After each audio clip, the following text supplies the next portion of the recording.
છૂટા નથી બેન. તમને ખવડાવી દઉં? ખવડાવી દઈએ તમે? શું ખાશો તમે? ઢોસા. ફરમાઈશ તો જો, એક તો મફતનું ખાવ ને પાછા કે ઢોસા. તો ગુડ આફ્ટરનૂન. આજે છે આપણો હોલિડે, એટલે શાંતિથી ઉઠવાનું, શાંતિથી ખાવાનું, નહાવાનું ને પાછું હોઈ જવાનું. આપણે હોઈ નહીં જવાના, આપણે આપણા કામ પર લાગીએ. થોડાક ઘરના કામ છે, થોડાક બહારના કામ છે, બધા કામ ધીરે ધીરે પટાવીએ. આજનો દિવસ કેવો છે? એકદમ શાંતિમય છે. તો હવે ને આજે કંઈક એક એવી વસ્તુ ઘરમાં આવવાની છે, નવું ગિફ્ટ કંઈ આવવાનું છે, જોતા રહેજો. આજે બીજા કોઈ તો કામ પૈતા નહીં, તો આપણે તબેલા પર શાંતિથી આવી ગયા કે ચાલો આપણો કલાક ક્યાં પતી જાય કંઈ ખબર નહીં પડે. કારણ કે તબેલા પર આપણી ગાય માતાની હાથે મસ્ત મજા પડી જાય. અહીંયા એમને ખવડાવી, આપણા ગાજર લઈ લીધા છે અને આપણો કલાક એમની સાથે આજે પસાર કરીએ. કારણ કે આજે આપણે બે જે કામ હતા મેઇન ઇમ્પોર્ટન્ટ, એ કામ પૈતા છે નહીં આજે.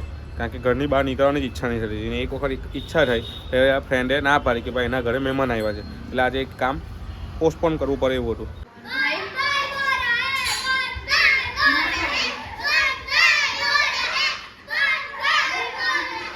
મારે મને તો હમણાં મારે જો ખાઈને ઉઠાડો બધાને. રાત થઈ ગઈ છે, ઘરે થોડું થોડું જમી લીધું છે ને હવે ગાડીમાં આપણે બેસી ગયા છે અને આપણે જવાના હતા અમે 2 જણ, હું ને વાવાઝોડું 2 જણ અમે જવાના હતા. તો હાથે તૈયાર થયું અઢવણિયું કે ને અઢવણિયું, તે અમારો ભાઈ. એમ તો એને બધી જગ્યાએ હાથે જ લઈને ગઈએ, ખાલી અમારા બેની બર્થડે કે એવું કંઈ હોય ને તો જ અમે 2 એકલા ગઈએ. બાકી હંમેશા અમારી હાથે કોઈને કોઈ હોય જ ને, કોઈને કોઈમાં અમારો ભાઈ જ હોય. કારણ કે એકલામાં કેટલું ખાય એટલે જવાના. આપે છૂટા નથી બેન. તમને ખવડાવી દઉં? ખવડાવી દઈએ તમે? શું ખાશો તમે? ઢોસા. ફરમાઈશ તો જો, એક તો મફતનું ખાવ ને પાછા કે ઢોસા.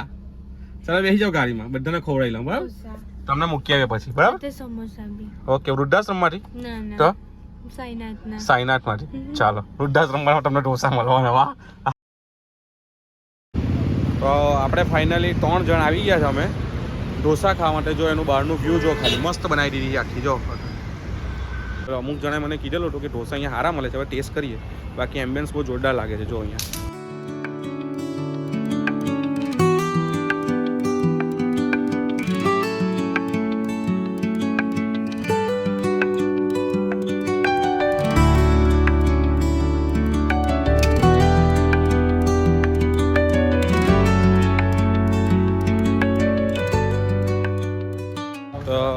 આજનો આપણો હોલિડે અહીંયા પૂરો થાય છે. હજુ ઘરવાળા સાથે બેસવાનું છે, કારણ કે એમ તો રોજ તો કોઈ દિવસ બેસતા નથી સાથે બધા ભેગા થઈને. તો આજે બધા ઘરે છે અને મમ્મી લોકો પણ હજુ સૂઈ નથી ગયા. એમને પણ મેં બેસવાનું કીધું છે કે તમે બેસીએ આજે બધા થોડાક વાર સુધી, અડધો કલાક જેવું.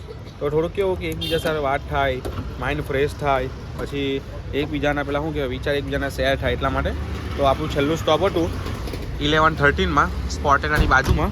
અહીંયાની બ્રાઉની ને બધી વસ્તુ આપણને ભાવે છે, આપણા ફ્રેન્ડ જ છે. એટલે આપણે ડેઝર્ટ ખાવું હોય તો આપણે અહીંયા પ્રિફર કરીએ આપણા અડાજણ પાલ એરિયામાં, કારણ કે બીજી કોઈ જગ્યાએ એટલી બધી છે નહીં.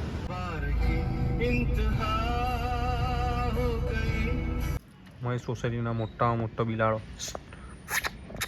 1-1.5 મહિના પહેલાં જેની રાહ જોતા હતા ને, એ ઘડી હવે ધીરે ધીરે નજીક આવે છે. જો અને બધાનું કામકાજ ચાલે છે પાછળથી.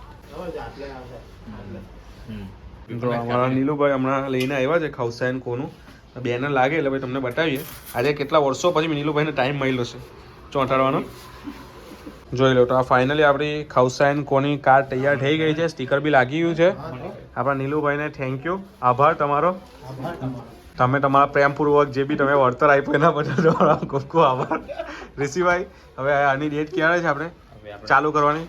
કરશું આપણે, સોળી આવી જશે. એટલે આવતા વર્ષે કે આ જ વર્ષે? થોડાક વખતની અંદર હવે ડેટ એન્ડ પ્લેસ આપણે રિવીલ કરવાના છે, એટલે તમને ખ્યાલ આવી જશે. આ બધી આને કયું આર્ટ કહેવાય? રેડિયમ કહેવાય, વિનાઇલ. આ જો આપણું મસ્ત મુકાઈ ગયું છે. હવે આનું લોકેશન ને ડેટ થોડાક વખતમાં રિવીલ થશે, એટલે આપણે ઇન્સ્ટાના પેજ પર તમને બતાવી દઈશું. ઋષિભાઈ તમે તારીખ કહી દેજો. બરાબર, કે ડન.